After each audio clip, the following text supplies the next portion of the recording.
Sunday ஸ்பெஷல்னாலே எல்லாருமே விரும்பி சாப்பிட்றது பிரியாணி.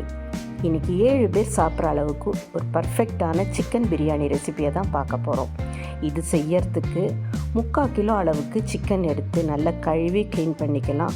அதுக்கு ஈக்குவலாக 3/4 கிலோ அளவுக்கு பாஸ்மதி ரைஸு, அதையும் 10 நிமிஷம் ஊற வச்சு தண்ணியை வடிகட்டிடலாம். மசாலாவுக்கு பட்டை, கிராம்பு, சோம்பு, ஏலக்காய், கல்பாசி, அன்னாசி மூக்கு இதை வறுத்து ட்ரை ரோஸ்ட் பண்ணி எடுத்துக்கலாம்.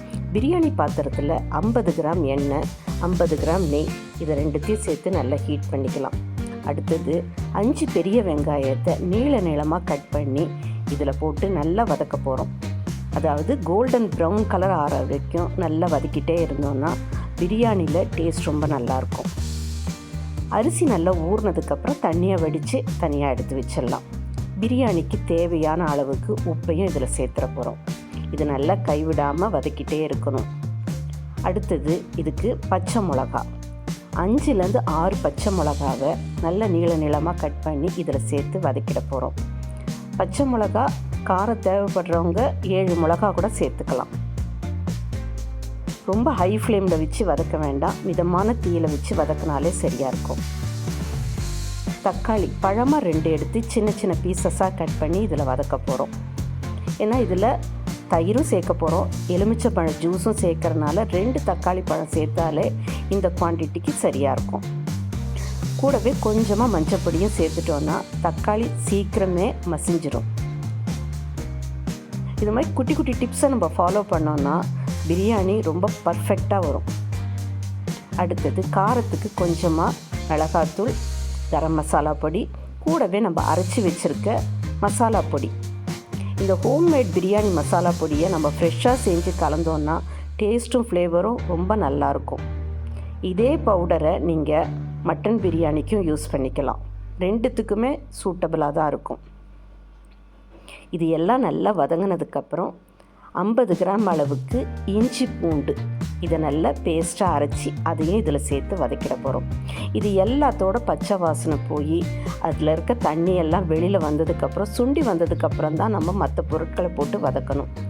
எல்லாத்தையும் மொத்தமாக சேர்த்துட்டோன்னா அதோட இது கரெக்டாக இருக்காது. கன்சிஸ்டன்சி கரெக்டாக வரணுன்னா தனித்தனியாக தான் எல்லாத்தையும் வதக்கி எடுக்க போகிறோம். இப்போது இஞ்சி பூண்டு விழுதும் நல்லா அதோட பச்சை வாசனை போயிடுச்சு. கழுவி சுத்தம் பண்ணி வச்சுருக்க 3/4 கிலோ சிக்கனை இதில் சேர்த்து நல்லா வதக்கிடலாம்.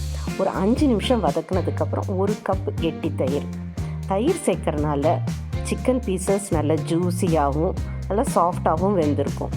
இதையும் சேர்த்துட்டு கைவிடாமல் நல்லா வதக்கிடலாம். அடுத்தது 1:1/2, அதாவது 1 கப் அரிசிக்கு 1.5 கப் அளவுக்கு தண்ணின்ற ரேஷியோவில் நம்ம சூடு பண்ணி வச்சுக்கலாம். புதினா கொத்தமல்லி ஒரு கட்டு எடுத்து நல்லா கழுவி சுத்தம் பண்ணிவிட்டு அதை பொடி பொடியாக அரிஞ்சு இதில் ஒரு லேயர் போட்டு நல்லா வதக்கிடலாம். புதினாவை 3 ஸ்டேஜாக நம்ம பிரித்து வச்சுக்க போகிறோம். முதல்ல வதக்கிறப்போ கொஞ்சம் சேர்த்துக்கலாம், தம் போடுறப்போ கொஞ்சம், கடைசியாக கார்னிஷ் பண்ணதுக்கு கொஞ்சம் எடுத்து வச்சுக்கலாம்.